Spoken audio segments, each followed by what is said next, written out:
Oh man, I'm glad to be not working. I'll be honest with you, Andrew.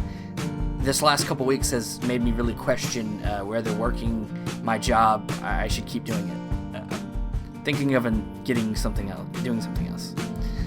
Oh, interesting. I'll be honest. I mean, we are living in the wildest and craziest times, so your mindset is not unwarranted. Well, some people might think I'm fucking crazy because a lot of people don't have jobs, and that is also and very I get true. it, but I work in this. You could say I work in the service industry. I Right.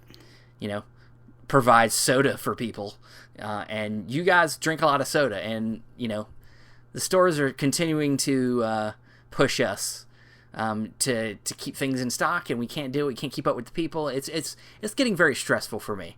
So what I think a lot of people don't know or realize is that while other people haven't been working, a lot of people haven't been working, there have been people who have been working, consistently throughout all of these months that the pandemic is happening, and all the other things that are happening. There are people who, not only did their lives continue in terms of working, but if anything, it just got even more stressful. It got more stressful not only because cumbersome. of the workload, but all the stress that having to live in this pandemic thing that it gets put on us. Whether I feel, honestly, at first, sure, I was maybe a little stressed out about getting sick, but Right. As everyone yeah, is. sure. But honestly, I've gotten past that, and I'm at a point where I'm more just trying to get through the day because, and I'm not saying that it's not warranted to feel that way, to feel like you don't want to get sick. Nobody wants to get sick, but my days. I have been working through this for 3 months, and I'm fine. And at this point, I just wish people would calm the fuck down. Sadly, it's only revving up and getting worse again, and things are changing. And we talked about this months ago on this podcast. Cinema Discovery Project. For those of you listening, we talked about where would things be by this point, and it's kind of a lot of the same. When we thought things were getting better, and now it's people have opened back up, and now apparently cases are going up again, and now it looks like things are we're about to go back 2 steps. Right, and I was even referencing even before we started, the shutdowns and all that stuff. When we came on here and we're like, are they going to cancel movies and push movie dates, and are people going to be able to leave their house, and what's going to happen? And we were like, and then in our minds, I think we were like, okay, maybe by June, things would be better. The summer movie season, we'd still get that or whatever. That's not the case. Things are still the same, and in some places worse. So it's like, it's an odd year. Yeah. It's a very odd, stressful, weird year on so many different fronts. And it just even gets more odd and more weird because life still keeps going on while all of this is happening. And I guess it's not the best way to transition, but we're starting off very dour. Dark. Very dark. This movie that we're going to talk about today, on this, I'm Stephen Billings, this is Andrew Cabral, Cinema Discovery Project. Right. We are going to be talking about a kind of a sad movie today, so I guess we're just setting the mood. We're just right, really. If it's a contemplatively dramatic, film that honestly, we'll get into it, but there's stuff that's in it that can be translated directly to today. I was going to say, though this movie came out in 1955, I think that you could, repackage this and say, hey, this came out 5 years ago, and it would it doesn't feel old at all. Yeah, life continues onward, no matter what. And saying that, we've had 2, I would say, rather significant, celebrity movie world deaths in the last couple of weeks.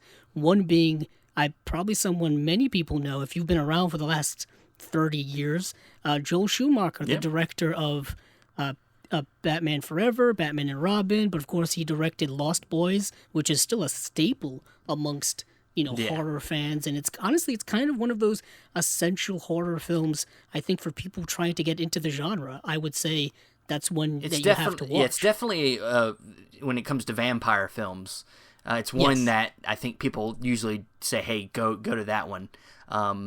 But yeah, you had to bring up the Batman movies, the ones he's notorious for, though they are not great movies. Come on, man. Why would you do that to him? You start out with Tigerland.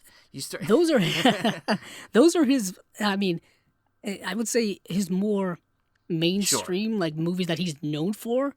Granted, you're right. It's not the height of his filmography for several reasons, but a lot of people like them. I saw Batman Forever in the theater back in '95. I saw Batman and Robin in the theater in '97. That's how I was introduced to Joel Schumacher. Then, of course, years later, I would watch, his other more reputable films, well, like Falling Down and Lost joking Boys. aside, I do somewhat, as a guilty pleasure, enjoy Batman Forever. Probably mostly for Jim Carrey. Right. But, yes, he has tons of other movies and some good ones. Did he direct The Firm? With Tom Cruise? No. No. What? No, that was Sidney Pollack. Yeah, I think you're right. Yeah, he did do A Time to Kill, which I love. Yes, with Matthew McConaughey, Sam Jackson. It's a good courtroom drama. Sandra Bullock, a Grissom novel. Yep. He also directed, as I said, Falling Down. Oh, Falling Down's good. Michael Douglas. Yeah. Flatliners, which is honestly that's a culty movie. It's a culty movie. Cool concept. Very cool concept. I don't know if it was necessarily all worked. The idea is great, but I don't think the movie itself was all. But once again, Kiefer Sutherland. Talk about early cast. I mean, our early big name cast that would then go on to be even more famous. Julia Roberts, Kevin Bacon, Oliver Platt is in the film as well. It came out in 1990. Early career. He had a lot of mainstay people. Kiefer Sutherland and you said Oliver Platt, Pratt, and a lot of guys that would keep working with him over the years. And he actually, one thing he's really known for is he started out as a costume designer, from what I understand. So he's very much attention to details, and there's a couple stories I've heard recently since his death that apparently he was really good at, I guess, kind of introducing people. He introduced us to Colin Farrell with Tigerland. So he gave him that shot to lead that movie. And then also, going back to Batman and Robin, or Batman Forever, the Seal song. That Kiss from a Rose. I watched that video. I saw a video Seal posted, and he was talking about how this song was dead in the water. Like, that song didn't even, he'd done the album, and it was the last single in the album, and then it did nothing, it was gone. And then Joel Schumacher needed a song for the love scene in Batman Forever. And he called him up and said, that his agent told him, hey, use Kiss from a Rose. And then that song is now, like, super popular song. Yeah. Coincidentally, he didn't use it for the love scene in the movie. He did, yeah. But he liked the song enough, he's like, I'm going to use it in the credits. I'll just put it in the credit, yeah. Yeah, Seal said that song was on his second album, and it didn't chart very high, and it was kind of gone within a little while. So that kind of revived that song, which is now like pop culture iconic. Like, it's honestly the only Seal song I can think of. People are singing it at karaoke. Yeah, people are singing it like all the time now. Yeah, I love that song. I mean, that launched Seal's career. And now we know him because of that. But he also did movies like 8mm with the great Nicolas Cage. Yeah. That movie is dark. It's dark as fuck. As all heck. Oh my goodness! And he did Phone Booth, which I also saw in the Kiefer Sutherland movie. Colin Farrell. And Colin Farrell, yeah. Is it? Well, Kiefer Sutherland plays the sniper. Yes, he does. And you don't really. I mean, it's not really. It's a kind of a spoiler. You don't really see him throughout the movie until the very end. The very end.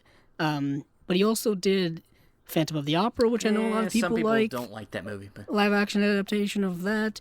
The number 23 is an early DVD purchase from me. This came out in 2007, so I probably bought the DVD back then. I've since, unknowingly gotten rid of the DVD. I probably traded it in at one point. But that was the movie with Jim Carrey, coincidentally again. Not great.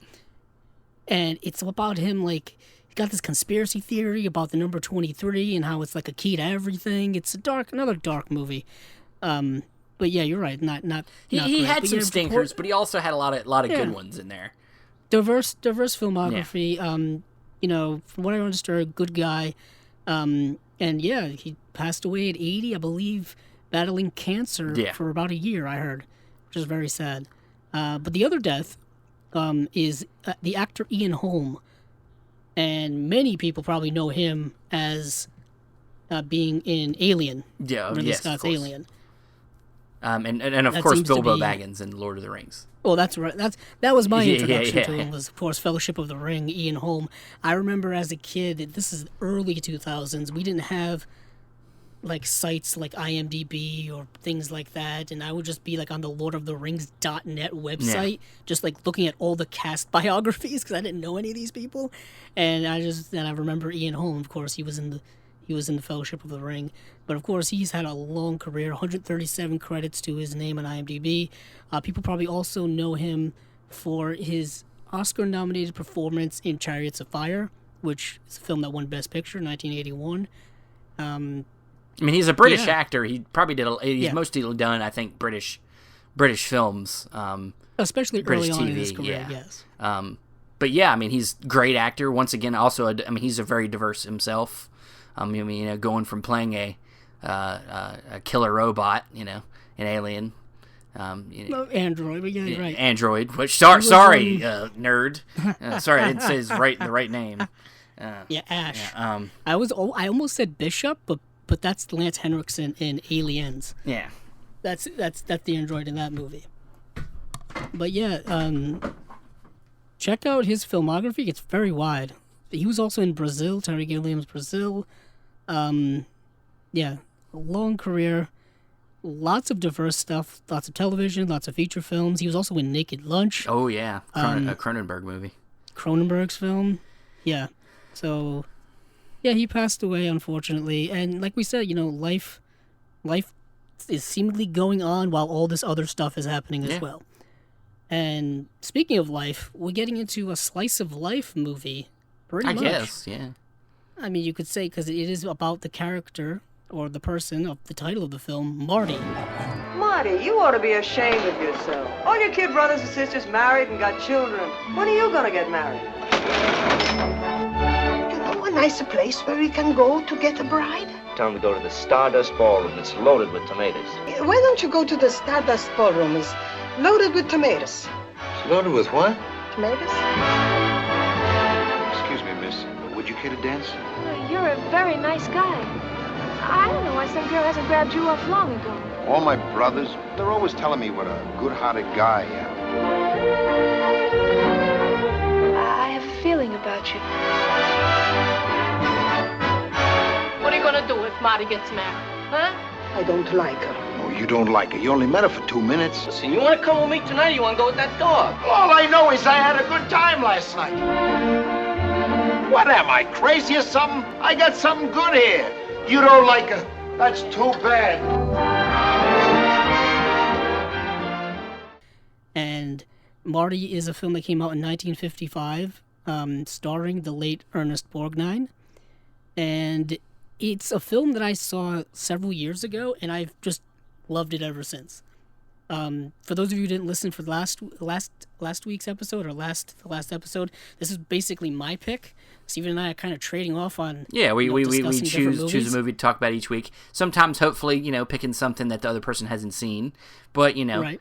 I It's honestly, not- I'm going nothing off will be of all. gut feelings of like what feels good to talk about, like what's going to excite me to talk about the next episode. Because Right. sometimes, And it was an impromptu pick by me that I decided during the show. and it's a good and During it's the a show good to one. do. Yeah, it's a good one. It's a good one. This is a, I would say, a critically acclaimed film. It won 4 Academy Awards: Academy Award for Best Picture. It won director and actor Best and actress. Director, Best Actor, and Best Screenplay. And that's important, I think, because specifically about the person who wrote the screenplay for this film, and that is Patty Chayefsky. And Patty Chayefsky is an incredible screenplay writer, and he's someone that like people study in film schools, just to learn the craft of screenwriting. And he specifically wrote Network, which is I think the one that I think a lot of people kind of gravitate towards, because that's the film that I love a lot, and it's a film that I think is also extremely current in its portrayal of life, if you will, or what it's delving into. But he was also, I believe, a playwright as well. I should probably look this up without making shit up as I go along.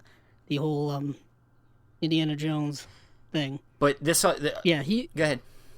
Yeah, I would say he had a very long career that spanned it all the way from 1944 to 1980, and he had a lot of great works. And you can look up his filmography, look up his work, his stage plays.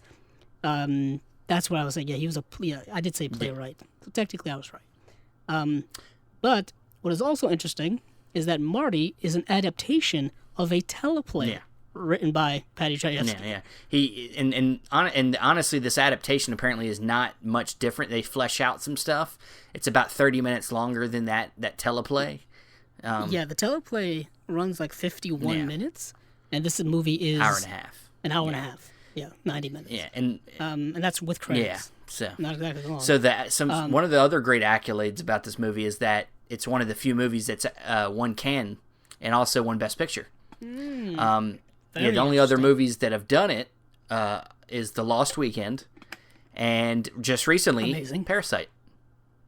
Yes, it did. So. And it's also preserved in the National Library of Congress National Film Registry, so it's preserved forever, which is kind of great. It's been deemed culturally, historically, or aesthetically significant. That's a quote I'm reading. It was put in there in 1994. But the teleplay, like I said, ran 51 minutes. And for those of you not familiar with what a teleplay is, basically it's a televised play. It's where it would basically be like performing a play on television. Usually it would be like live action. Yeah, they've done it recently. Typically, they've revived it. It comes and goes. They've revived it over the years, but it was typically a mainstay, I think, from like the 50s and 60s. And basically, there's a difference between that teleplay, and then they use teleplay in a different form now as well. Where if you're watching TV, usually in the end credits of it after an episode, you'll see teleplay by whoever. Yeah. And that means that it was basically they're using teleplay as like the person who wrote the script for scripted television. Sure. Basically, that's what it is. So it's the same word, two different meanings. But what's important for us is for that distinction is that it is an adaptation of a previous thing. But for those of you who are not familiar with how we do things here on Cinema Discovery Project, we will be delving into all kinds of spoilers and basically going through the plot beat by beat and delving into all the things that we liked or perhaps didn't like about the movie. Sure. So go check this out. I think this is I think it's available to. I mean, it's probably definitely available to rent. There's a DVD. There's a Blu-ray. Kino put out a Blu-ray. There was probably a VHS back in the day. So it's readily available. It's a classic film. Like I said, 1955 Best Picture winner, beloved film. So it should be readily available. And if it's not, that's kind of a crime. Yeah. It's kind of a crime. I think I originally probably watched it streaming a few years ago on, I want to say, the now defunct Filmstruck, or it may have been like TCM On Demand. Not quite sure, but it may have been Filmstruck. I just have that feeling. But this film is also directed by Delbert Mann, who is a director I don't think a lot of people are familiar with, because he doesn't have a lot of. I mean, this was his debut, and which if we could go back and talk about our debut episode, this would be on there as a great debut. Probably should have done that. Yeah, but he there's a few of his films I've seen. Bless you. He directed. Apparently, Andrew is dying over there. Yes. Yeah. I mean, inappropriate to say that, but he directed a few films I've seen. Lover Come Back, starring Rock Hudson and Doris Day and Tony Randall. He also directed That Touch of Mink, which stars one of my all-time favorites in Cary Grant, also starring Doris Day. I think it's kind of a trend here. And I think he also directed another film. Where is it? I think it was Separate Tables. Yeah, Separate Tables from 1958. This movie's a star-studded cast. This movie has Deborah Carr, Rita Hayworth, David Niven, and Burt Lancaster, Rod Taylor. Yeah, it's a star-studded cast in that film. And this film is kind of like a play as well. It all takes place in like one like a boarding, not a boarding house, but like an inn or something like that. And it's a character type thing. But I've seen that film as well. So yeah, Delbert Mann, check out his stuff. He, like I said, he won 1 Oscar, and yeah, and he was nominated for a Golden Globe for Separate Tables. And he's got some Emmy noms. But that's him. But I guess we can dive into the plot right away. All right. If you're cool with that. Or do you want to start with the cast list?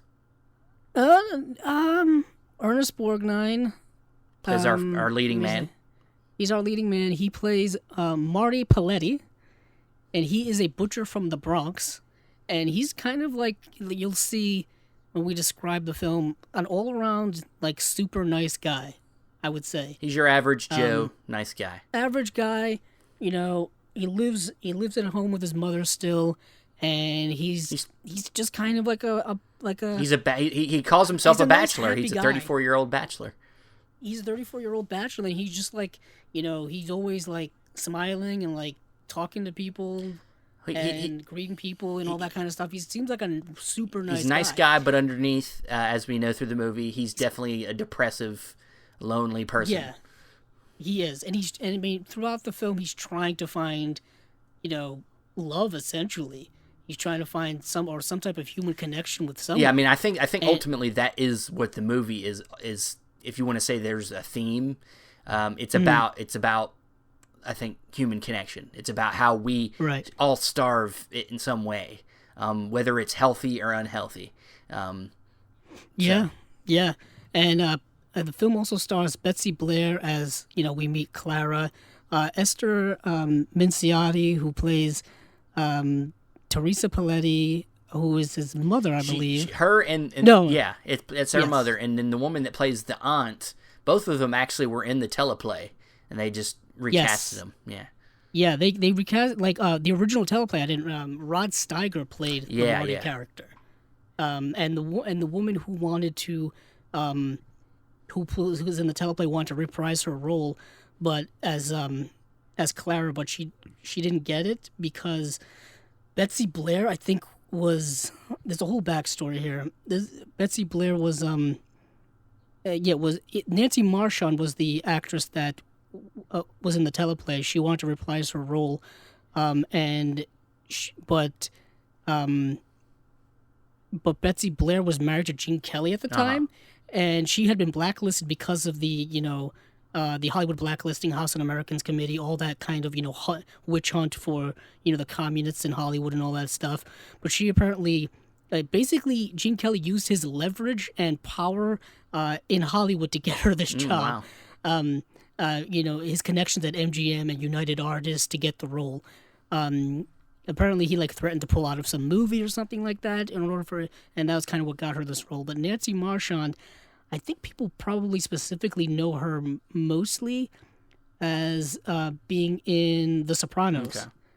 And I want to, she played Tony Soprano's mother, you know, the late James Gandolfini's character's mother in The Sopranos. And I remember that she had passed away while making that show as well. Yeah. And they had to like CGI her in or do something, and it's notoriously like really, really bad because of course this was like the early 2000s TV CGI. Yeah. You know, you couldn't really do it. But she was originally in the teleplay. But yeah, and you have Augusta Scioli as Aunt Catherine. She plays a vital role. Joe Mantle as Angie, who is his best friend, and I mean, he's a friend, but he's also kind of a peer pressure guy. Well, yeah, he's basically in the same boat as Marty is at the beginning, except he's a little more bitter. Yeah, you could say that.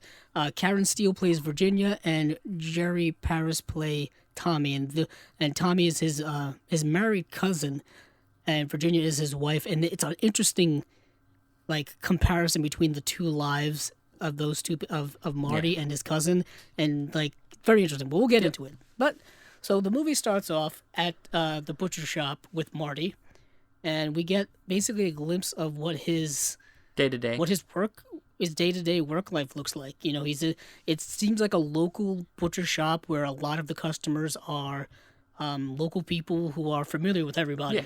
That's the one interesting kind of cultural look I think about this movie is it really shows you the tight-knit community of like inner city New York, you know, in the 1950s. Yeah, because he's taking an order from a lady who obviously knows him very well.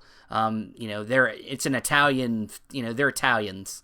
Yeah, it's an Italian butcher shop. Yeah. So you know, and she's and this is a first glimpse at what he gets used to hearing. All that we hear, many people ask him about this, which is why aren't you getting married?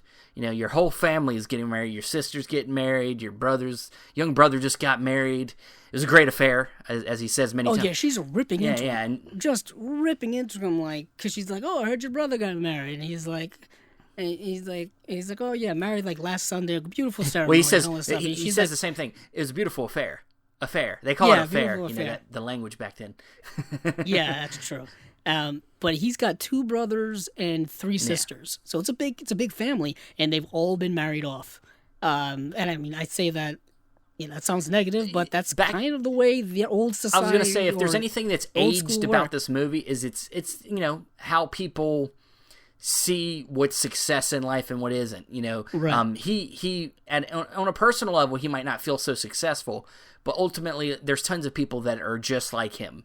But back then, getting married and getting doing stuff like that was like, if you didn't do that, there's something wrong with you. Like, You say that, Stephen, and I mean, people out there who are listening probably may know this or may not know this. That same type of mentality still exists oh, it today. does, definitely. And it's specifically targeted towards like young women more so than young men, I would say. Yeah, definitely. And it's like just you'll have like mothers, fathers, grandparents, uncles, aunts, whatever from older generations will constantly hound the younger family members. When are you going to get married? When are you going to have a grandchild? When are you going to do this, that, and the other thing? That still happens. I think today. it definitely still And this movie's happens. from I think there's a 1955. little bit more looseness in the sense of like, I think it. Well, yeah, there's more openness and pushback today against that. I think people are a little bit more. I wouldn't say smarter, but I think they're a little bit more self-interested in the sense of like, unless it's in their benefit to get married, they're not going to get married. Specifically Stephen and I's generation are like the first generation in a while that's, they are not getting married as young as the previous generations. They're not having children as early as the previous generations. And a lot of that is to do with, the changes within society and culture. Just even. But it ultimately depends on the person. It depends on the person. Yeah. I know some people that I went to high cultural school with that got married right out of high school. Oh yeah. Oh yeah. I know people who are on their second or third or fourth child now that I went to high school with, 14 years ago. I mean, it just, it really all depends on who you are. But I think just overall culturally, our generation, people who are now in their late 20s, early 30s, you're seeing a trend change. I think it's just going to keep carrying on just because the way things are now are vastly different the way they were, not only in the 50s, but like the 80s and 90s. I mean, it's just the way the world is. But getting back to Marty, he's getting all of that pressure on him. You know what I mean? And I'm sure he internally knows, that pressure exists. He puts the pressure on himself. He doesn't need everybody else to do it. True.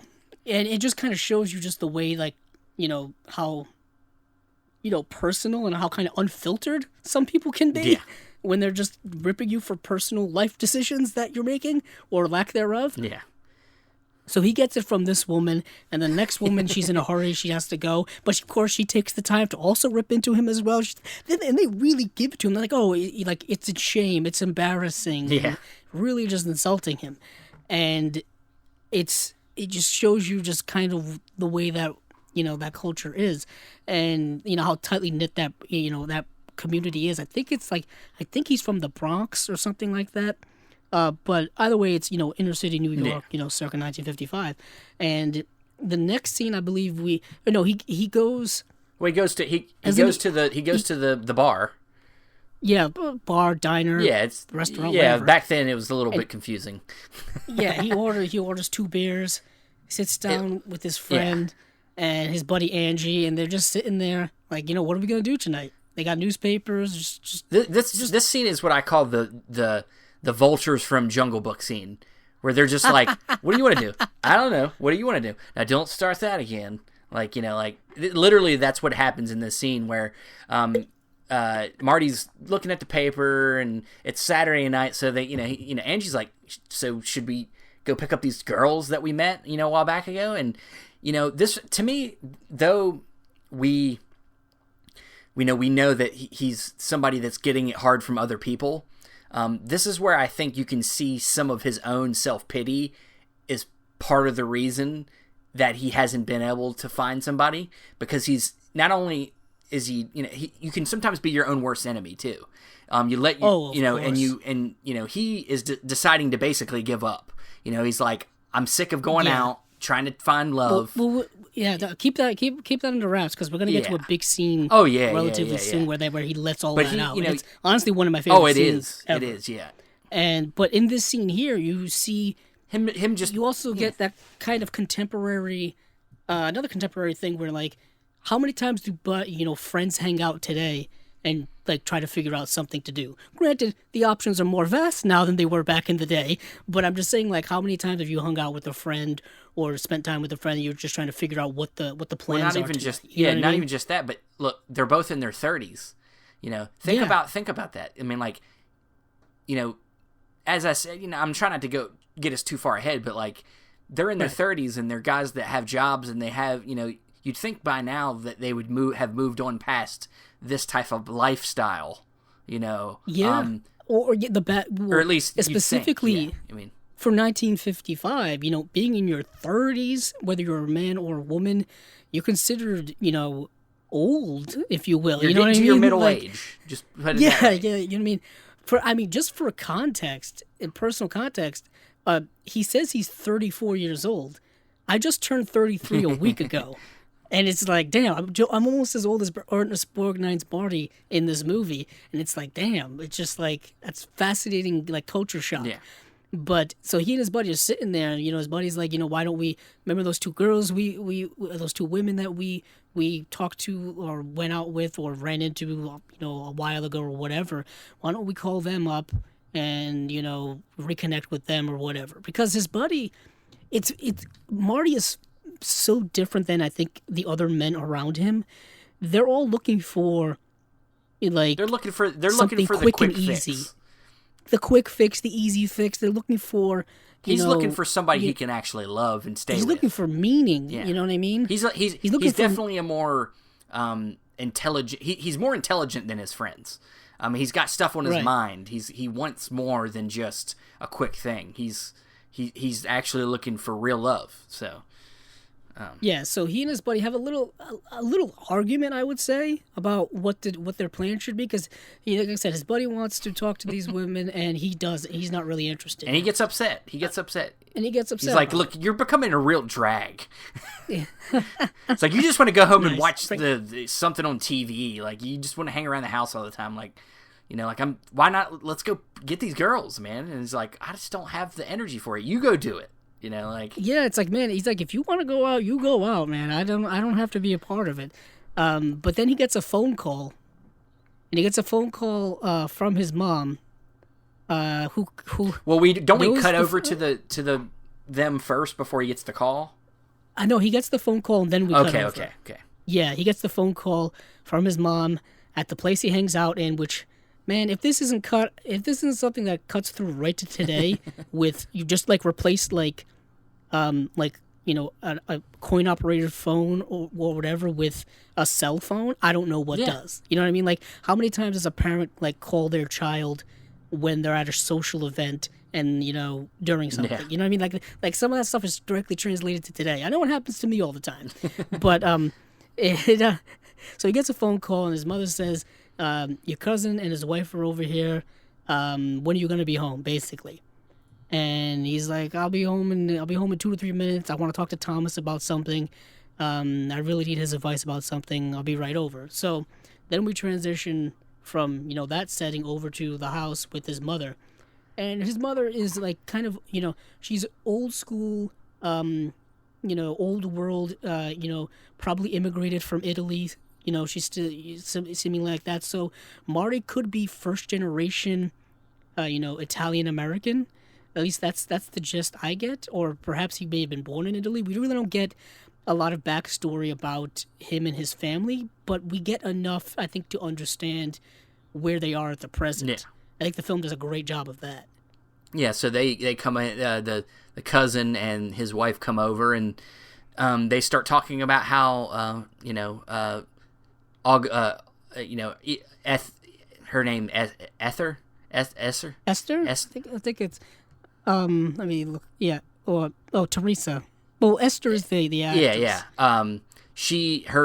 Her sister, who lives with them,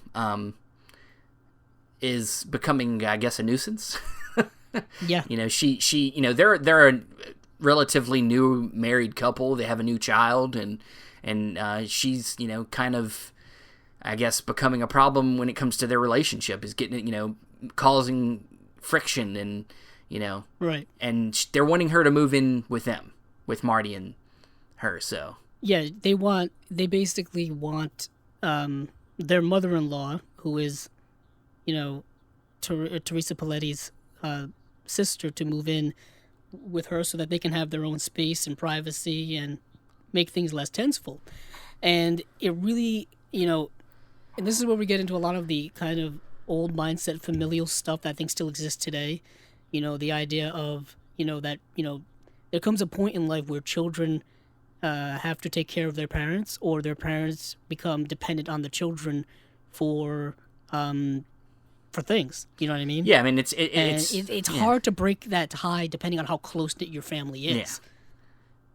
Yeah. And they bring up a whole kind of story about, accidentally throwing a milk bottle or something like that. But basically what you get is that it's a very tenseful situation for that young married couple. And Teresa is very understanding. She's like, yeah, my sister can be a pain, basically. Yeah. She wants to. She wants to. Yeah, don't worry about it. She can come stay here, but I have to ask Marty first. She wants to. Ultimately, what I think this movie shows you a lot of times is that, unfortunately, and I'm not. Everybody does it, but a lot of times when we decide to help somebody or make decisions on something, a lot of times it's for selfish reasons. I think ultimately she would love her sister to be there, to have somebody else there. Like when Marty's not. I mean, Marty is around, but people make it. It becomes more clear later.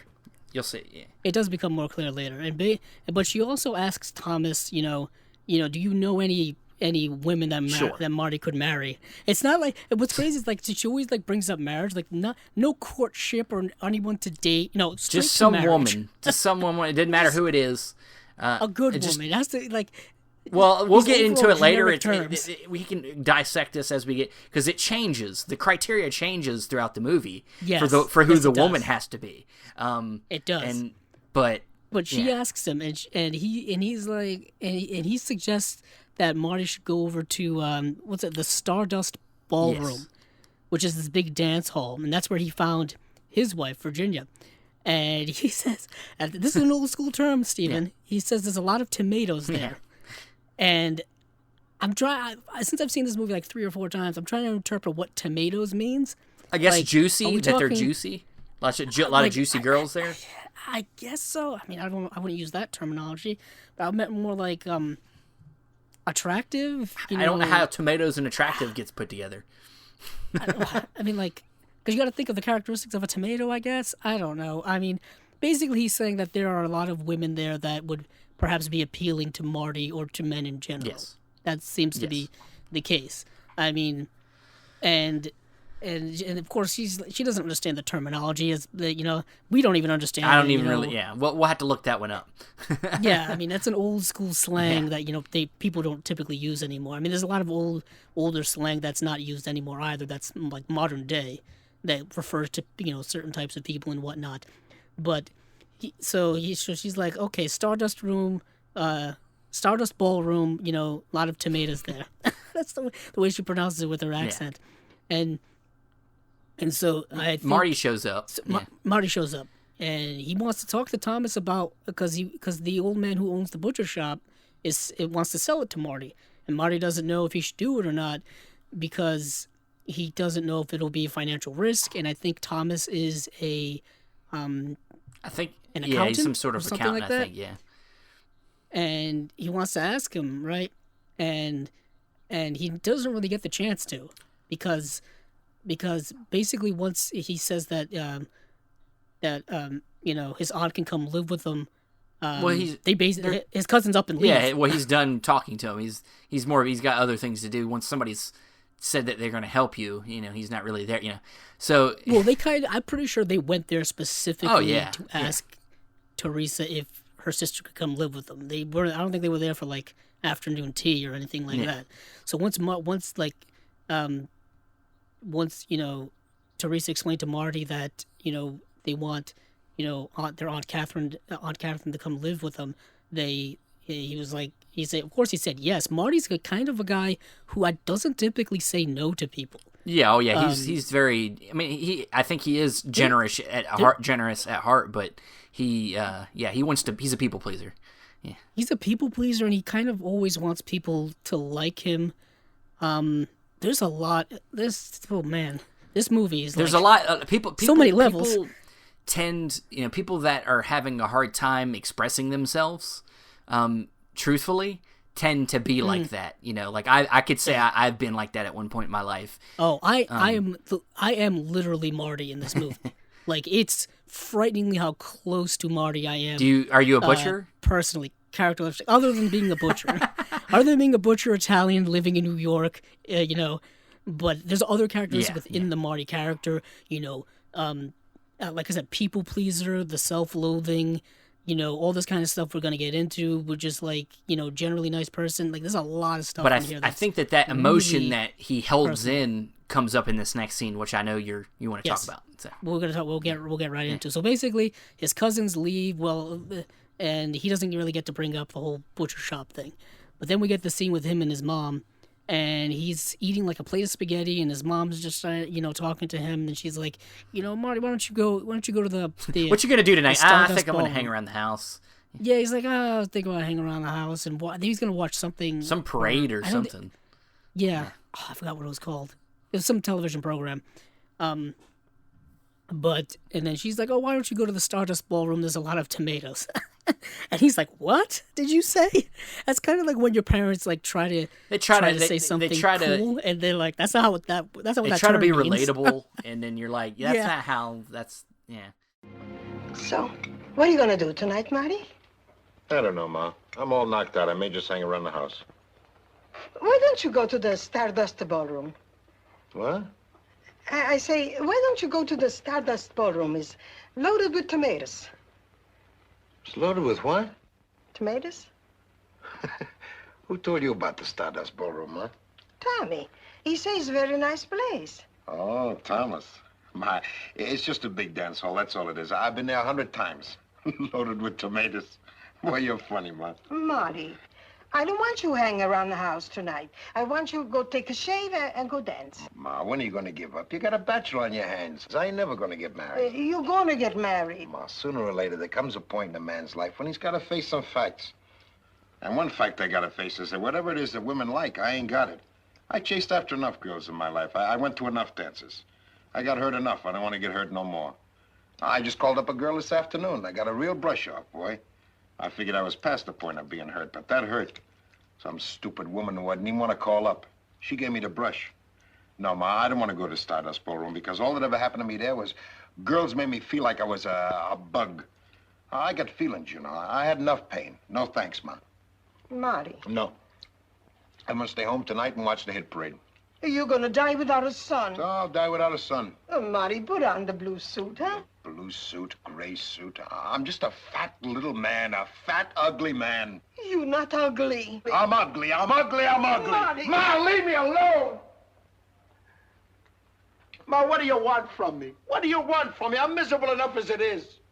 All right, so I'll go to the Stardust Ballroom. I'll put on a blue suit and I'll go. And you know what I'm going to get for my trouble? Heartache. A big night of heartache. Yeah, that term doesn't mean what you think it means. You know what I mean? But he's like, I've been there, hundreds of times. I mean, it's just a dance place. It's nothing special. It's nothing. I've been there. I've done it. Just kind of what he told Angie in the last conversation he had with him, which is, like, I've tried going out with girls, and I'm good. I'm taking a break. Like I don't. Yeah, he's not in a rush. He his mother keeps kind of pushing him to go there, and he's like, "Ma, I've been there and I've done that. Like, am I gonna go there just make a fool out of myself again? Am I gonna go there and just be just a nobody, just to have my heart broken again? Like, I've gone through this over and over again. He can't handle it anymore." Yeah, he gets up and he actually gets angry. He gets so this is the one kind of moment where we see true, like, real anger from Marty, and he's just completely over it. Completely broken down, and a lot of what's brought up in this scene is not only being frustrated, I think, with the way he's being treated with other people, but the way he looks at himself is greatly affected by that. You know what I mean? The way other people have been treating him, I think you could, specifically women in this instance. He calls himself fat. He's a fat, short, he's fat little man. Ugly. He's a fat, ugly man. Unappealing to anyone, specifically women. But I think you can extrapolate that out to even just being unappealing to everyone in general. Yeah. You know what I mean? I think his level of self-loathing, I think, goes there. And it's really, really interesting how I think this film, specifically in this scene, opens up the doorways into a specific theme, a specific talking point that I don't think gets talked about a lot, specifically in our society, specifically in perhaps, I think more so now, but maybe not even in pop culture or movies in general, is the fragility of masculinity. Yeah. You know what I mean? There's this idea, I think, that, men specifically are always supposed to be strong. They're always supposed to be, unbreakable. They're always, supposed to be these pillars of, strength. And they're not supposed to show weakness. They're not supposed to cry. They're not supposed to, have any type of, mental depression or anything like that. But you could say that by modern standards, Marty suffers from depression. Oh, yeah. I don't think that's out of definitely. I don't think that's crazy to say that. I mean, and back in the 50s, there probably wasn't, that's there's some other movies that talked about. There's definitely other movies that deal in this, like this, theme. Like one that comes to mind is, what's the the Ray movie? Bigger Than Life? Yeah, I think it's Bigger Than Life with James Mason. I can't think of who acts it, but it's about how that facade of the 50s, of that perfect home, and yes. he has like an addiction to it's some type of like it's like chloroform or something. Yeah, it's like a miracle drug or something. Yeah, and he has it, and it just shows, that people have dealt with stuff like this, throughout, many decades. It's not a new thing. There have been many films that touch upon this. What is interesting, though, is that I think a lot of films, like you just said, Nicholas Ray's Bigger Than Life, kind of uses this funnel of addiction as a way to bring about all of those emotions and bring about all of those, self-doubt, depression. And I would even say, we just talked about... Yeah, I was going to say The Lost Weekend. Yeah, perfect, yeah. Alcoholism brings out all of those things as well. But what is interesting I find about Marty is how organic it seems to be. There is no alcoholism. There is no, drug addiction or anything like that. It's just part of him. We're just dealing with the emotionalness of it and not having, some, what you would say, I guess, an edgier plot, kind of used to maybe lure people into watching the movie, whether it be alcoholism or drug addiction. A lot of people will use that as part of the plot points to make it more interesting. There's no plot device for it. It just, like, life is like that sometimes. Yeah. That's part of what being human is having these levels of self-doubt. But one thing I think we kind of skipped it just before the dinner was that he did give them girls a call. He gave that one girl a call. He did, and she didn't even know who he was. Yeah. And I think that which really is a very got to him. It's relatable. It's relatable. It's happened. It happened to me. I've called a girl and then they kind of just act like they don't remember you, and if they do, then they're just like trying to find a way to blow you off. And he tries to say, hey, you want to go out this Saturday? I know it's a little early. And then he's like, well, maybe next Saturday. And then she's like, you don't hear her side of it, but you can tell she's just making excuses and that she's just not interested. Yeah, and I would even say that also happens to women as well. Oh, yeah, definitely. I mean, it happens to women, it happens to men. I mean, this just happens to be a male character. But, I mean, it happens today. Well, I mean, it's called... The female he meets in the movie, it happened to her. It happens to her. It happened to her. Yeah, and I mean, like, in the modern-day context, people call it ghosting. Yeah. When you're talking with someone, all of a sudden they just don't talk to you anymore. Yeah. You disappear. You know what I mean? And, yeah, she didn't really know who he was. She wasn't interested in him. And, I mean, that whole awkward conversation on the phone, I mean, that's pretty relatable as well. I mean, for someone specifically like him, who seems to have a sense of social awkward and social anxiety about him as well, it's just like that looked very familiar to me. Oh, yeah. So, basically, like we said, he yells at his mom, but he relents. He says, you know what, I'll do it. I'll go and I'll do it. He puts on a blue suit, which we can't really tell because the movie's in black and white. I mean, she mentioned the blue suit, but we really can't see it. He reluctantly says, "Okay, fine, Mom, I'll go out. I'll go to this place and look, get my heart broken again." Yeah. And so he goes there with his buddy Angie, and it's like a big dance hall. Everyone's kind of dancing and drinking, sitting around, whatever. And they're kind of, looking around to see who to dance with. His friend Angie finds someone, and then he tries to ask someone to dance, and they have no interest in him. But then it cuts over to this, the second party, the one where we're introduced to Clara. Yeah. And Clara is out with her friend, similar to Marty. And she's got a blind date for him. Some young doctor douchebag. Yeah, and this guy is a piece of work. I'll tell you, Steven. So she's out with her friend. Clara's out with her friends, blind date, like we said, and it's a guy who's like just an asshole. Well, I call him Doctor Douchebag. Yeah, douchebag, asshole, piece of crap guy. Because like once again, he's looking for a specific thing, and what his specific thing is. Well, he keeps talking about how he only has one night off a week, and that when he does, he wants to be with a certain type of girl, and it wants to be in and out. Yeah. Basically, he wants to hit it and quit attachment. That's we call. For the lack of a better term, you are correct there. So he's probably looking for a modern term, a hookup or something like that. But I think he's also aesthetically looking for a specific type of woman as well. Yeah, and Claire's, though she's not, or Clara, I'm sorry, she's apparently only 29 years old. She does look a little older than she is.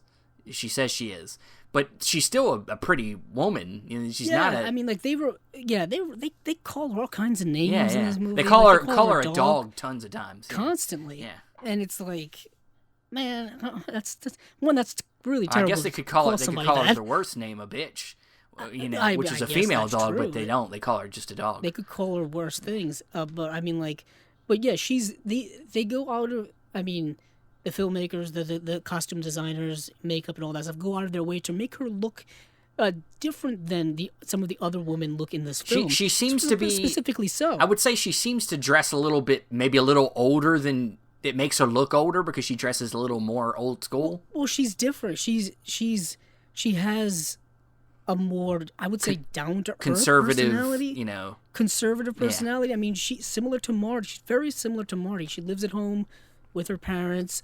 I mean, she remarks that she can't be out late because I think she has to take her and her dad go to the movies like every Sunday or something. She's got a wholesome personality, just like Marty. She's wholesome. She's a school teacher. You know, what I mean, she teaches. What does she teach? Chemistry in high school. And she graduated from New York University.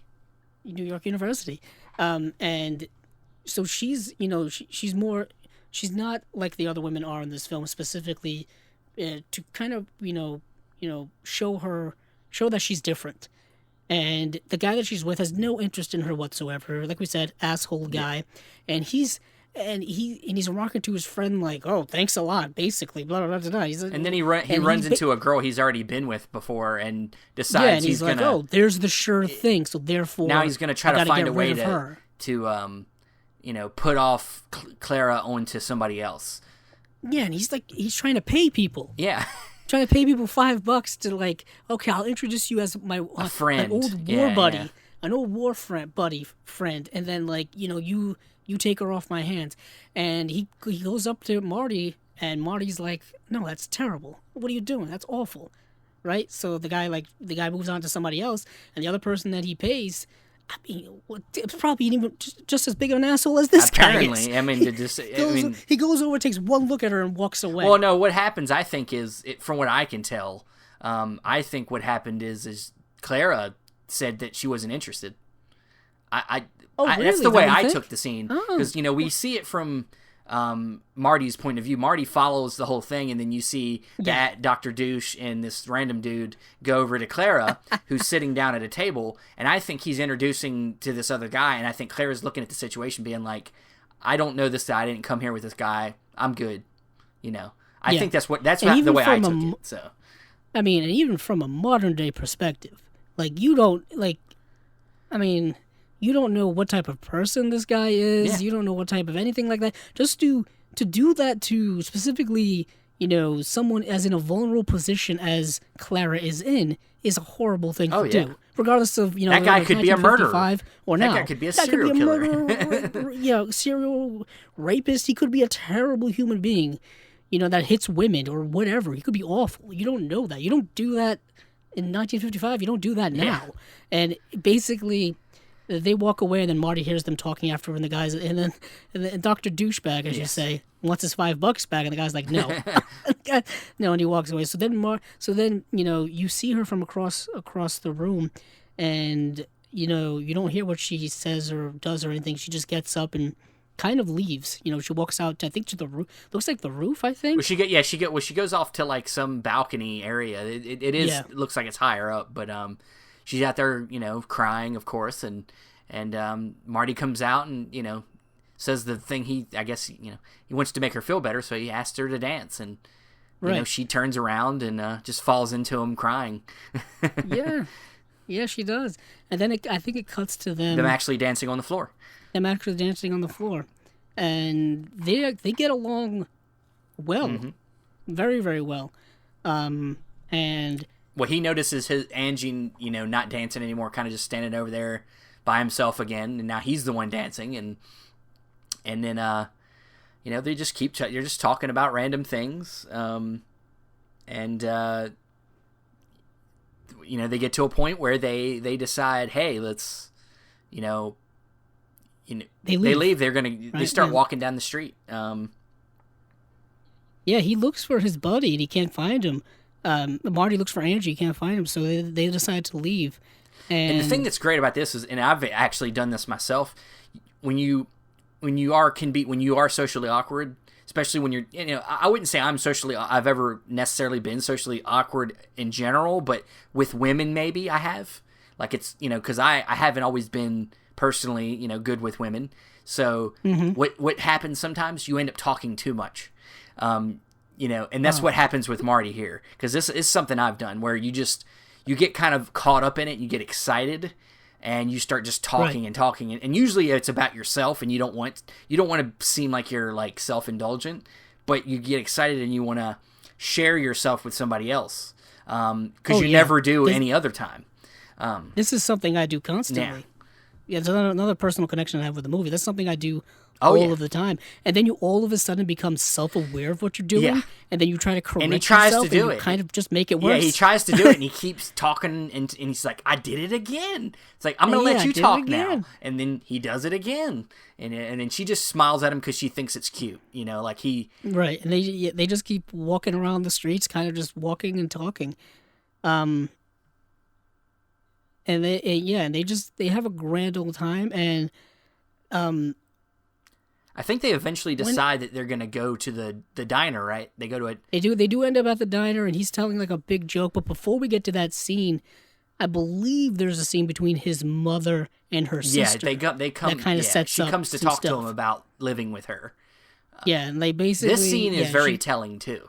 We learn a lot about Aunt Catherine. Yeah. She may not be the most easy person to live with. We get to see what the problem is. And, you know, this kind of brings up another side of the coin, you could say, when it comes to, you know, and you could say this movie's just about how finding love is hard, or, you know, loneliness, which it is. But like I said, it's ultimately just overall about human connection, and not just about finding it, but losing it.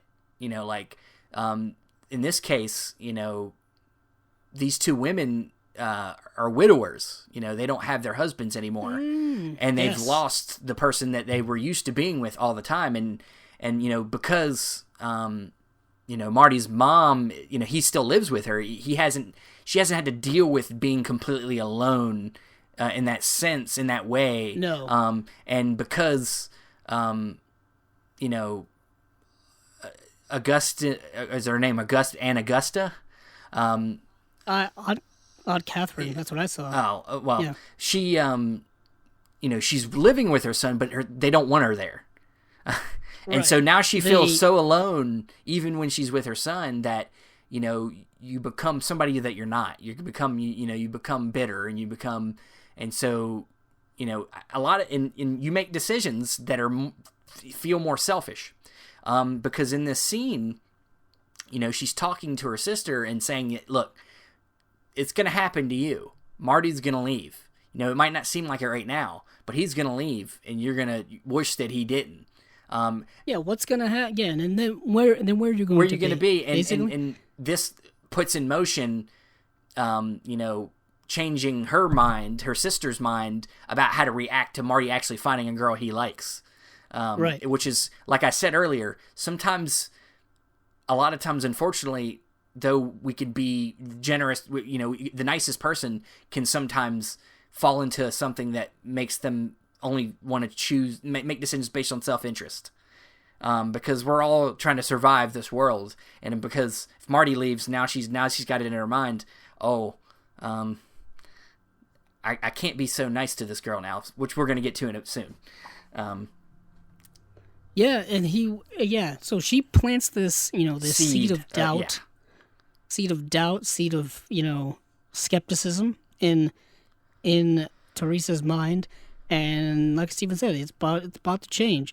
So Marty and Marty wants to take like Clara home because she lives out in Brooklyn. They're at the diner, and they're like, they're at the diner, and they're having a good time. They're laughing. You know, they're really getting to know each other. And one thing in this conversation, I think that's really, you know, this is a revealing it gets very dark at one point where he talks about how he was gonna basically commit suicide.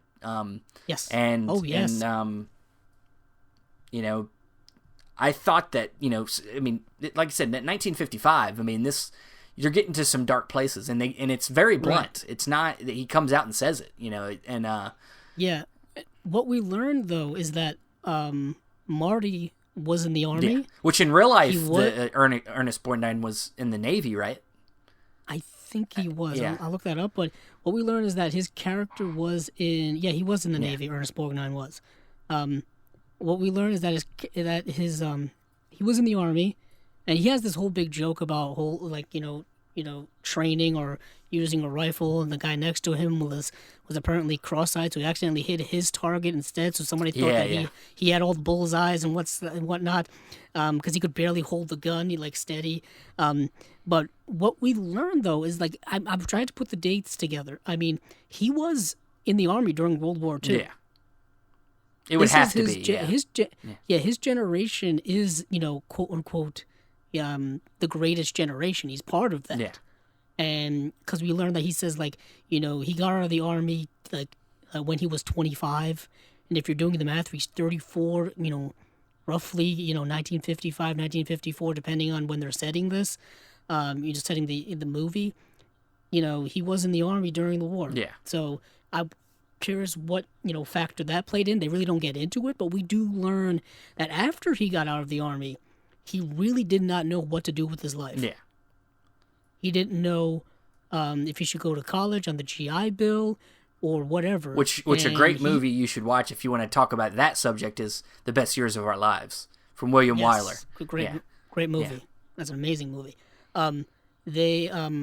So he didn't know what to do, and he told her he would spend nights just walking the streets at, way early in the morning, like 3 a.m. or whatever. Yeah. And he would just his mom would get worried about him, and would be super worried about him. I mean, that's something that is, I think, that's such a human thing. Parents worried about their children that think that crosses, every generation. I do up until now. Though I feel like it would have been nice to get more into that, like that psychological, what the war had to, what kind of effect it had on him. I do also appreciate that it didn't go that way, because a lot of movies will fall back on that. Oh, it was my military service that corrupted me, and that's because PTSD. Yeah, I think we fall back. Movies like to do that. I think maybe we see that too many times in movies. I like that this guy went into the military and he, did his time, and then now he's just back and he's, just trying to figure it out. And he did say that he thought of committing suicide by, I think, jumping off a bridge, I think he said. Yeah. And he didn't do it. He ended up getting a job at the butcher shop, and he's pretty much kind of been working there. And I think that's where it gets us into he talks to her about buying the butcher shop. And she says, you should do it. She encourages him to better himself, though it is a risk. Right. Just like this whole movie, he's getting somewhere by taking risks he doesn't usually take. He decides to go up to this girl and investigate, and now he's with her and he's having a great time. When you don't actually try, nothing's going to change. Yeah, his life is he's probably having one of the best nights of his life personally. Yeah. And she encourages that, but meanwhile his buddy Angie's been looking for him this whole time. And honestly, this whole scene, I'm just like laughing at this dude. I'm like dude, you need to get a life. He leaves the dance hall, and he's just walking around, man. Why didn't we get the sequel, Angie? But then there's the scene, I can't remember if it's right after this or soon after this, when they're walking down the street, and another buddy, Ralph, sees Marty. Yes. And but this guy was in we didn't mention, he was in the scene back originally, like the second scene of the movie, where he was at that bar / diner place, and the guy was trying to borrow money from him, but he already owed Marty money, so he went to try to borrow money from somebody else. Yeah, he talks about how he always can get girls, but he never has any money. Yeah. But you say that he has women with him, and he's trying to find, I guess, a second one to pair up with, and he sees Marty, tries to get him to come with him, and he's also kind of like, get rid of her. Yeah. You know what I mean? Just blow her off. Once again, he's being tested on his. Yeah. Once again, Marty's morality is being tested. Yeah. He's it was the reverse the other time. Somebody tried to push her onto him, and now somebody's trying to get her off of him. And take on this other temptation, and he's like, that's just not who Marty at his core is. Just, he's only corrupted one time in this movie, and that's towards the end. Yeah, we'll get to it very, very soon. But other than that, this dude is a nice dude, and he's going to do what he thinks is right, and that's he's like, I'm not going with you. I'm with her. I can't do that. It's already happened to her once. It's already happened to her once, and. Yeah, like I said, Marty's a people pleaser, but he's got a moral line that he won't cross in this situation specifically. He does falter, like Steven said, and we'll get to that very, very soon. But it's not a long falter. He quickly fixes it. Right. So then, like I said, his buddy's been looking for him, and he does eventually find him. He does eventually find him, and he's angry. He's so angry at him. He's angry at him. Yeah, he comes up to him, he's like, Marty, where you been? Where you been? I've been looking for you all night. I'm like, dude, it's like, what if I found a girl, I liked her, what am I supposed to do? Like, check in with you? You're my mom too? Yeah, but he's like, I looked for you at the Stardust Ball, I couldn't find you, so I left. And And the guy feels a little, not betrayed, but like, brushed off. You could say. I think he's just. I mean, it's honestly, he's. I think you could say he's jealous. Well, he's definitely jealous. This is the angrier version of Marty. I mean, he's bitter to the point where he's showing his cards. You know, he can't internalize his frustrations with his life like Marty has been able to. So he might be a little dangerous. Oh yeah. He doesn't. He's not quite Marty. Yeah. But so he decides like he's gonna. But Marty says like, I'm gonna take. He's like, but his buddy's like trying to peer pressure him. Yeah. Like, the night's still young, and Marty's like, dude, it's like almost 1 o'clock, man. I gotta take her home, and by the time I get back to you, it'll be like 2 o'clock, and it's like, nah. Yeah, I gotta take her home. She lives. I gotta go to mass in the morning at 10. Like, I gotta go to mass at 10. Yeah, I mean, like, dude, like, just get the fuck away from me. Yeah, come on, man. You're fucking ruining this. Get a clue, Angie. I know. Come on now. So yeah, he takes her. They go back to his place first. His place, and yes. Because he has to pick up some cash, I think, or something. Yeah, I think probably cash for the bus, and he also wants to get like cigarettes or something. And his mom's not home. Yeah, which is I'll tell you this. Let me see what you think of this comparison. Okay. A lot of this movie, especially up to this point, doesn't this feel like the first Rocky movie? Oh man! Did you think about this before? They didn't put that together till right now. Yeah, specifically, I would say this movie had to have inspired Rocky. Specifically with in Rocky with Adrian and Rocky's relationship. Yeah. I could see shades of that. And then even to this scene right here where he takes her back home and she doesn't really feel comfortable necessarily, Right. And then up until he tries to kiss her and so yeah. Well, yeah, but before that, he offers her some food. Like there's half a chicken in the fridge and stuff like that. Which his mom also brings up too, which is kind of funny. But that's an interesting kind of shade. I mean, I would say Rocky is more. I don't want to say blunt. I don't know. I mean, Rocky also throws a little bit of On the Waterfront in there. It's got a few inspirations, but Well, I mean, I just meant in terms of comparing the relationship between Rocky and Adrian and Marty and Clara, like how their interactions with one another. I would say Rocky's a little more confident in himself physically. Yes. I mean, obviously, he's a boxer, so I think he's a little more confident in the sense of his personal with women.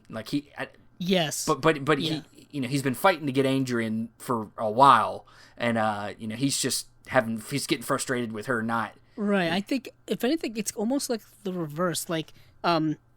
Rocky's more blunt and aggressive early on, while Marty is the opposite of that, and then gets a little aggressive here that we see. Yeah. You know what I mean? He's, once again, when he's in a moment where he actually starts to really feel emotion, he can't hide it anymore because it really hits him in the moment.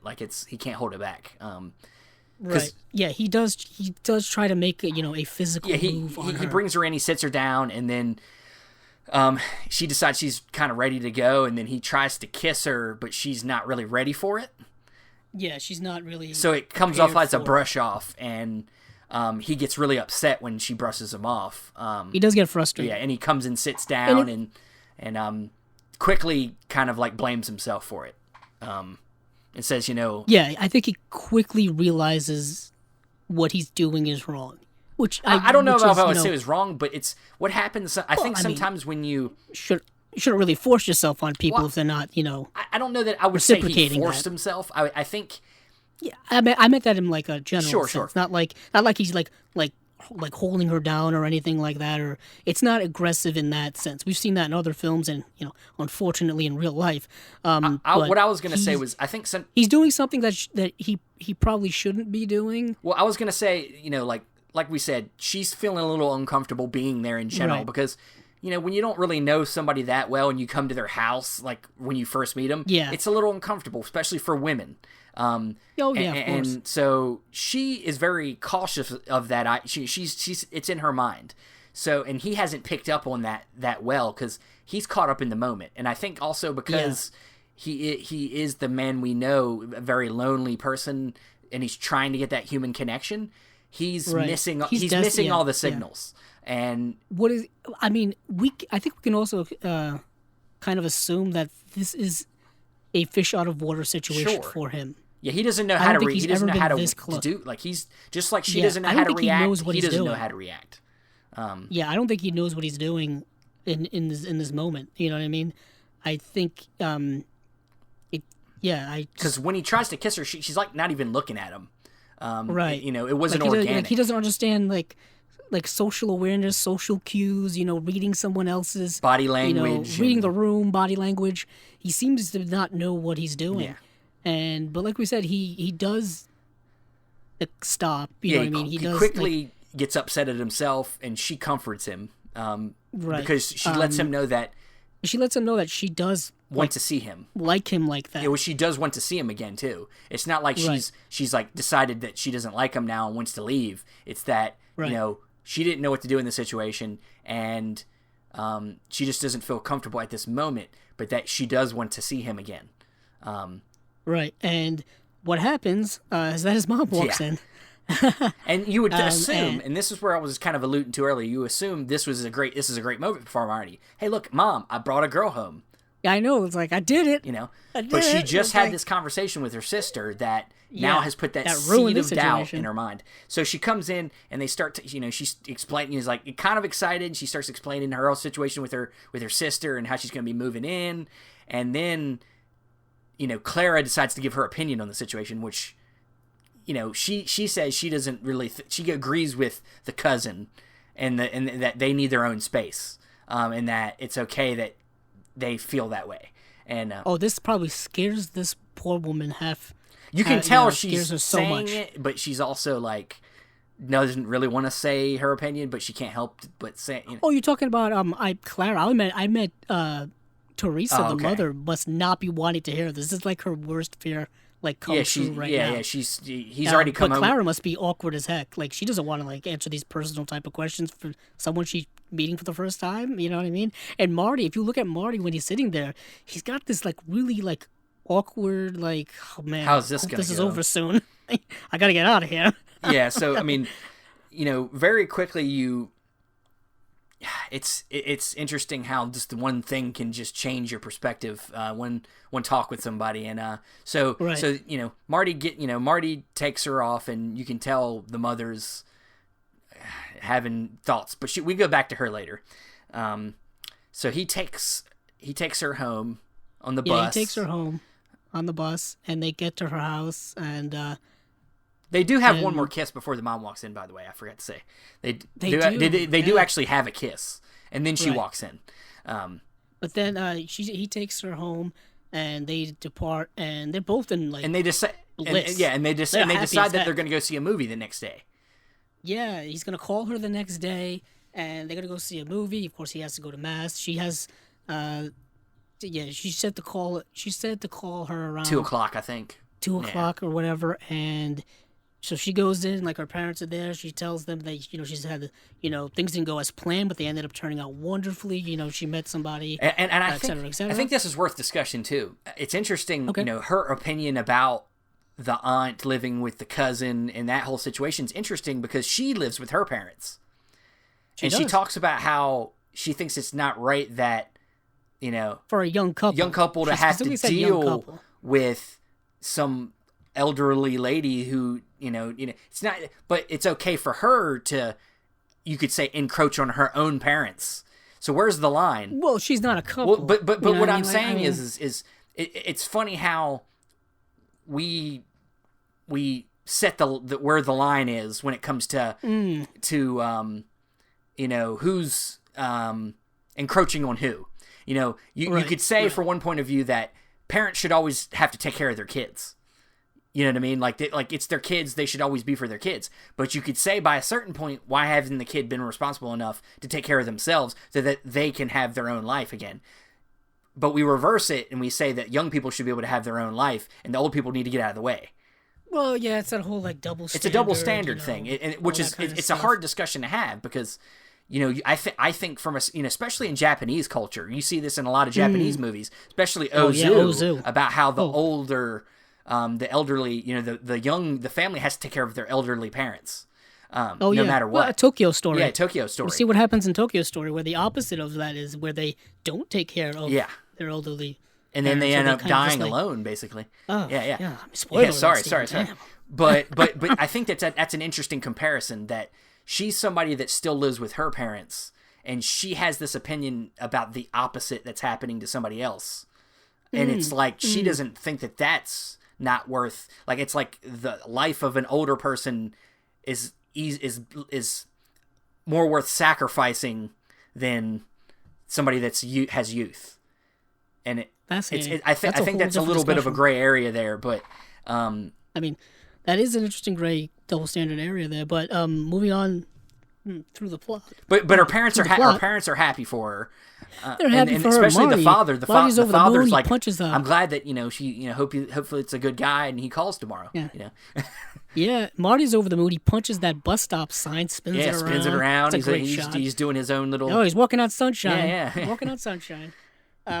And yeah, so he goes home, and then we get to the next morning. Marty's like getting ready. I think they're getting ready for church, and he's happy as all heck, and he's getting ready. And then of course his mom's starting to. This is where the mom decides to lean on. Well, yeah, he comes out and she's like getting ready, and he's getting ready, and she says a couple kind of like stop bothering me. Yeah, I didn't like I didn't really like that girl. She's not Italian. And, yeah, she keeps bringing up she's not Italian. And I'll say this, Stephen, that's something that is part of a lot of people's cultures. A lot of people, specifically that old school mindset, that old world mindset. This movie, at this point right here in this movie, it started to make me think of the movie Moonstruck. Oh, yeah. Okay. Yeah, with Nicolas Cage and Cher. And it made me think, because, that's an Italian family, and they're like, she's looking at it. Made me think of that movie. I was like, man, this feels like Moonstruck right now. Nice. But, nice. That's a good pull. Yeah. I mean, oh man, there's so much to go into. But you can tell that, see, like I said, now she's like trying to find ways to almost hold Marty back. Because she doesn't want to lose him. She's having she doesn't want to lose him. She's having second thoughts. But that whole cultural thing, that happens a lot. Yeah. Just for example, like my parents are both, of the same heritage. They're both Portuguese. You know what I mean? And they grew, because like when you immigrated, when early generation immigrated to this country, they would stay within their own culture because it was familiar to them. Italians would live in Italian communities, Portuguese in Portuguese communities, et cetera, onward and onward. So of course, back in the day, you would probably marry someone who is of the same, background as. Yeah, and it's still, and honestly, proximity and whatnot. But I mean, that's just like an old school thing that still happens today with a lot of people. But it's kind of interesting that she's using that as a weapon to try to get at Marty. But it was, and then even just that, I think she says something else about. What's funny is when she brings it up to her, the aunt a little bit later, when the aunt shows up with the cousin to start moving in, she tells her that she's a college girl, and it's funny, they have an opposite reaction to that like today, having an education is a plus, but they're like, college girls are basically like workers on the street. Yeah, it's like, what? So you're saying because she went to college, she's almost a whore? What? Well, I mean, the aunt character is a character, if you will. She thinks that her sister-in-law is trying to, stab her in her sleep. Yeah, so she may not be all there. She's not all there. And she gives her the evil eye and stuff like that. Stink eye, as we call it. Yeah, she's a little suspicious of people. She may not be, the most reliable. A lot of her. When it comes it to seems judgment. like a lot. I mean, a lot of her. Just like Marty, or I would say because of her age, just it's even more bitter and nonsensical. It's just coming from a place of loneliness, and and wanting to hold on to her son. Oh yeah, she literally says it. So they go to church, but we'll get to that scene about that right away, pretty soon. But they go to church, and even during church, the mother's still like going after Marty and stuff. Because he's saying he's got to call her, He's like, I got other things to do. He's got to call her. And so, after they come home is when, the aunt's going to move in. But we do get a scene with the cousin and... Marty. And no, we get the scene with the cousin and his wife. Yeah, they're arguing. At their place. Apparently, that whole storyline I think was introduced for the movie. It wasn't in the teleplay. Yeah. But it's very interesting because their marriage is, how do I want to say this, Stephen? Not tumultuous. Sure, Tumultuous. I mean, it's a little rocky. They but, you know, want to it's put the early blame on the marriage, fact that the mom is what's creating friction. but it looks like there's more there than just that. There's definitely more there, but I think also the son feels guilt over having having to move his own mom out of their house. That's what that whole scene. Because I think, the like we whole were scene talking with about them earlier, already. he feels a certain amount, just like Marty feels a certain amount of, obligation to having to take care of his own family. He's feeling, that he has to do it. And, he's of the same generation as Marty, so that makes sense. Same family as Marty. They're the ones that are related. They're the cousins, so they probably grew up together. Yeah. There's a lot of close-knit, family ties like that. And so they're having this argument about, he really didn't want to have his mother move out. That seems to be what I but also from it, through the conversation he has with Marty in a little bit, it almost seems like it's like this movie kind of paints kind of a general idea of men somewhat that men don't want to have responsibility ultimately, and that you get lucky to find a man who wants responsibility. Because you have all the other men in the movie that are obviously just going after chasing tail, and then you got this guy who has a wife and kid, but says, gets upset and says, hey, Marty, stay single. Like, you don't want any of this life. Why do you care so much? Like, that's why do you want more I alluded responsibility? To earlier. I alluded to that earlier when we talked about, the actors and the characters. There's so much, pressure and, put on people to, get married, have children, have a family. And that pressure exists now forever. It has existed all the way to this day. Yeah. But that's not like, it's not all sunshine and rainbows. It's not blissful. It's not. Once again, that's a Rocky reference. Yeah, it's a Rocky reference. Come on now. It's not something that's for everyone. Yeah. You know what I mean? There's a reason why the divorce rate is been at 50% now forever, because that marriage and family life is not for everyone. It's not a cure-all for life. It's not something that I think everyone has to do. And I think this film is kind of showing that with those two characters that they want, Marty's mom wants him to get married, but look at this married couple. They are a mess. Well, I don't know how, you know what I mean? Know how much, I don't know what the age difference is between the two. I would assume the cousin's younger. Yeah, I would say he's probably younger. It also, I think, tells you, which is something I think that I somewhat agree with, sometimes it's good to wait to get married until you're a little older. So that you can, gain maturity. And, Marty, and, as I think it's kind of been proven, men take a lot longer to mature than women do. And, Marty's definitely a mature man. He went through the military. He has, figured out a certain amount of what it takes to live in this world and responsibility. He has a job. He's steady at that job. He's good at that job. That's kind of what I was saying earlier, that how our generation is taking a lot longer to get married and have families than previous generations are, because we're recognizing that you need to take more time to prepare for that type of commitment or for that type of life, because that's a completely different thing. And you have to do it preparing for that yourself. You have to do it when you're ready. Yeah, for me, I'm 31 and I'm just now finding the person I'm going to spend the rest of my life with. So it's right. It's relatable in that way, that I think that I didn't try to rush into anything. Right. And I know a lot of people get married when they're 18 or, and I'm not saying that there's anything wrong with that. Some people were very happy and they got married in their early 20s, and it's fine. Yeah, I'm just saying it varies depending on who you are. It depends on what you want out of life too. There's not one set standard for when you have to do things in life. Yeah. It all depends on, you march to the beat of your own drum, as they say. Yep. So you get the scene of when his aunt's moving in, and Marty's trying to ask him about the butcher shop, and he's like, Marty, why do you want that responsibility?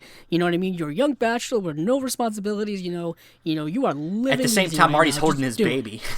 Yeah, right now Marty's holding his baby, and they're having an argument. His wife's having an argument with him and stuff. But his cousin keeps telling Marty, "Hey, take good care of my mother. Take good care of my mother." And I'm like, man, she's not going to like the other side of the country. Yeah. She's like just going in another house in the same town. I think you can see her anytime you want. But yet again, there's that.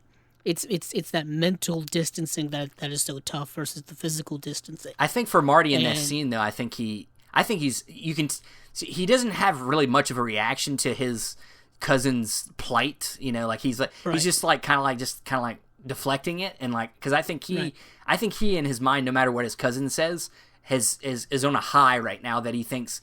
I'm going to do this no matter what advice you tell me because I feel good about this. The girl that I'm falling in love with has told me I'm good at my job. She's given me the courage, you know. Right, inspiration. Yeah. You know what I mean?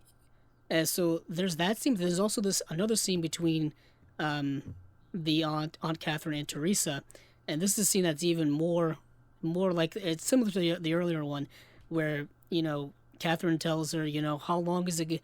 Basically, like, watch out. You know, he's gonna get married, and then he's gonna say, you know that this house is too big. Well, let's move to a smaller, more cheaper apartment. Yeah. You know what I mean? And before then, you know, you're gonna lose him and all that kind of stuff. Basically, what she was saying. What just happened to her is gonna happen to him. Yeah, basically what happened to me is going to happen to you. And so literally seconds later, Marty walks in and says, man, this place is falling apart. We should sell this place. Yeah, I mean, it needs new pipes. I need to replaster this whole wall and all that kind of stuff. And after her mother just heard that this is the last thing she wants to hear, he's like, yeah, why don't we move to those nice new apartments, you know, that they just built. Yeah. And it's like, but when his sister's talking to her, she says like, you know, oh no, not my husband's house, not the place where I raised my 6 kids and all that kind of stuff. And this happens a lot in life where these kind of familial like homes, people end up moving out of them. And these homes that people have lived in for, you know, 50, 60 years, raised all their kids in them and lived in them. Some people have even built these whole houses from scratch. And one day they end up, you know, having to leave them, you know, for financial reasons or whatever. And that's a tough cultural thing to deal with as well. And so she's afraid of that. She's afraid of losing her because it's her son connection now. To her husband, you know, connection. It's a connection to her family. Yeah. It's a connection to her life that she's probably known for, you know, for seemingly forever. Well, you know, all of the children she has. Yeah, another movie that really paints this pretty well is, you know, Boyhood.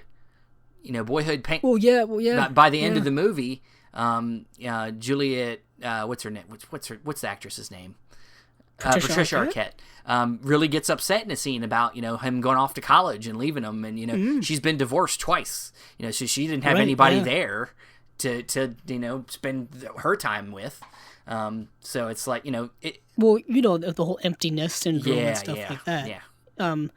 That's probably playing into this, but they probably didn't even call it that. No, probably not yet. No. So they just so she's freaked out about that, but Marty still has to. They go to church. You know, they go to church. Yeah, and they go to church. And then they have that scene outside the church where she says she's not Italian. You know. Yeah. That's what we just talked about when they were at church. Yeah, I think I put that before this scene, but yeah. So, but Marty doesn't end up calling Clara. Well, she. But because like his buddies basically convince him not to. Well, yeah, he just says like, I don't like her. I didn't like her. You know, she was nothing special. You're like, and they get it, not only his mom but his friends get in his head. They do, and then like they kind of just, you know, because they're all sitting around and they're like, they're in his living room, and they're looking at like a dirty magazine, and they are, and he's like, put that away. You know, my mom could walk in at any moment, stuff like that. And he's getting ready to want to call her, and then they basically can talk him out of it and say, hey, come out with us. You know, like, she was nothing special, man. I'm telling you, like, I didn't like her, you know.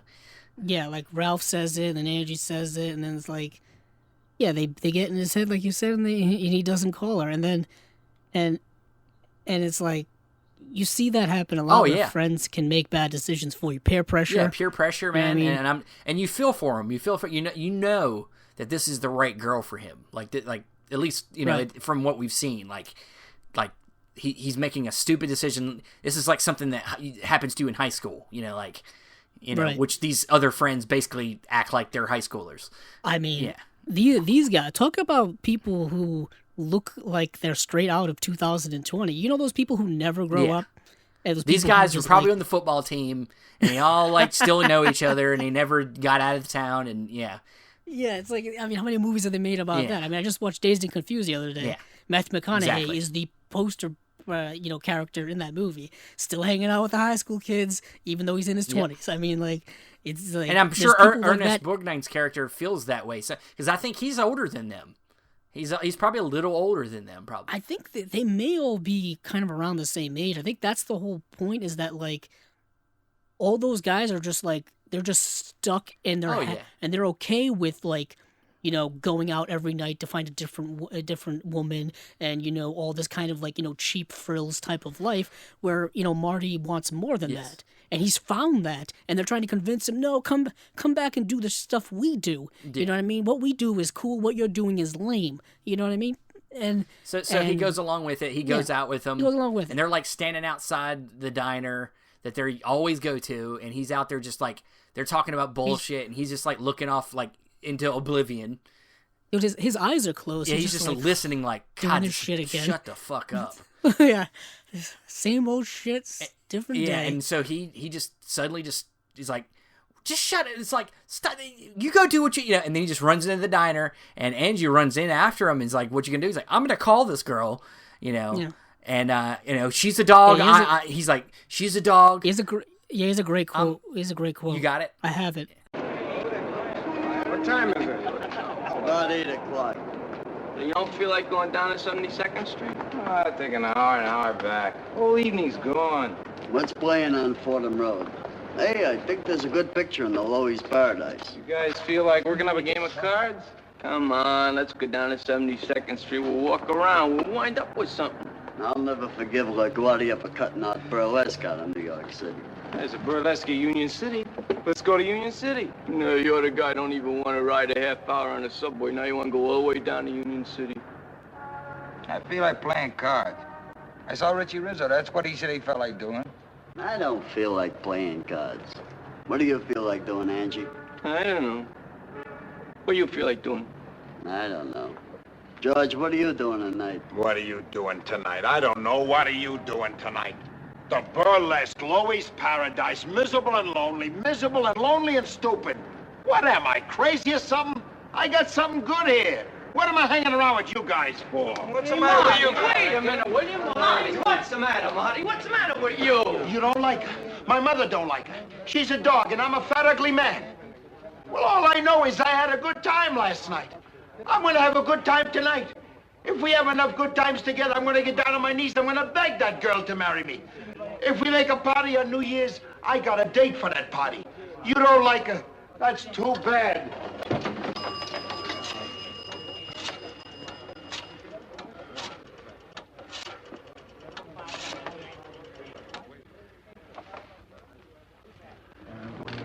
Hey, Ange, when are you going to get married? You ought to be ashamed of yourself. You're 33 years old, all your kid brothers are married. You ought to be ashamed of yourself. Hello? Excuse me, Ange. Hello, Clara? Yeah. And then he closes the phone booth and he says, and he's like, hello, Clara? Well, no, before that he makes a joke and he says, like, Angie, why don't you find somebody? Why ain't you married yet? Oh, yeah, he does say that. He rips into him. He's like, you should be ashamed of yourself. You should be ashamed of yourself. Then he closes the door. Yeah, and he's like, Angie, do you mind? Hello, Clara. Yeah. And that's how it ends. Yeah. It's what a movie. Honestly, as much as I think this is basically a perfect movie, some might argue that it's not stylized, it's not directed in any special way. It's very direct. And it feels like a play. Yeah, it does. It's not like very stylized. It's very simple, but sometimes that works, and that's fine. I think the acting is where we really are in the writing is where we get all the greatness of this movie. Yeah, the screenplay is solid. But part of me kind of wants to. I wish there was maybe another 30 minutes of this movie, and really, part of me does, because I think it ends perfectly. But then I would love to have seen. Almost like a before trilogy, like let's go a couple years later, and then see where they are. Yeah. That would have been interesting, I think. That's fascinating. I didn't even think of that until you just said that. That would have been. This would be called before trilogy. This would be called before Marty, and this is called. Yeah, I know. This is Marty. Then the second movie would have been Marty, and then after Marty. After Marty. They were thinking franchises back then. No, not as much. But I think this is a really watching it again. I think I've seen this movie. This was maybe my second or third time watching it, and it's great. It's very relatable for me, and I know it is for Andrew. And right. It's just such a solid, classic movie. Yeah, for a 90-minute film, it's filled, I think, there's no wasted so much scenes. Full of No stuff. wasted scenes. There's no wasted scenes. There's so much depth in it. The acting is great. It's contemporary. It's also a film that's part of its time, as we talked about. It's one of my all-time favorites. I think that's why I chose it. And just, a little bit of background. The movie was shot on location in the Bronx, New York, in 1954. The movie was only shot. Was only made in 16 days. Wow. And there was just an additional 3 days for reshoots, and that was it. And they shot it I think some scenes were shot in a studio, but I'm assuming that the in-studio stuff was probably the indoor stuff. Probably, that's what yeah. I assume. Probably a lot of stuff with the cousin and stuff like that. Yeah. Yeah. But yeah, that's Marty. That's Marty starring Ernest Borgnine. One of my all-time favorites. Like we said earlier, it can be found on DVD, Blu-ray. You could probably rent it to stream somewhere on various platforms. I think it's an all-time great film. It is. It definitely is.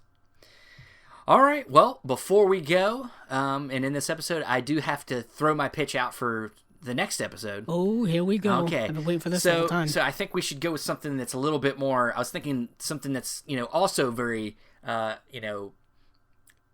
I guess you could say relevant to today. Okay. We're gonna get a little political next episode, I think, because I want to talk about La Haine, the French film. Wow. We're gonna hit hard on the next episode. This is gonna be a hard hitting Vincent episode Cassel in film. Stars in this French film called La Haine, and it's about basically one day in the lives of these three young men who are living in kind of the, you could say, ghetto of French suburbia, and there's been like riots, the police, and one gun gets taken from a police officer, and I'm not going to say any more. That's the movie. So this is a hidden gem of a film. And it's on the Criterion Collection. So it is. If you want to check this out before we talk about it next week, or not next week, but the week after, go check it out. Criterion Channel probably has it. You can probably rent it somewhere, but it is on the Criterion Collection. You can buy it. It's worth the buy. It has one of the most shocking endings of any movie. So there's the build up for that episode. And where can we find you, Andrew? You can find me on Twitter at Capzilla06. as well as my YouTube channel, Capzilla Productions. And you can find me on Facebook, Stephen Billings, also on Instagram at Cinema Discovery Project, and on Letterboxd at Cinema Discovery. That's going to be it for this episode. Thank you for listening. Go to Podbean or Apple Podcasts to get this episode, and hey, keep on watching them movies. I know I will.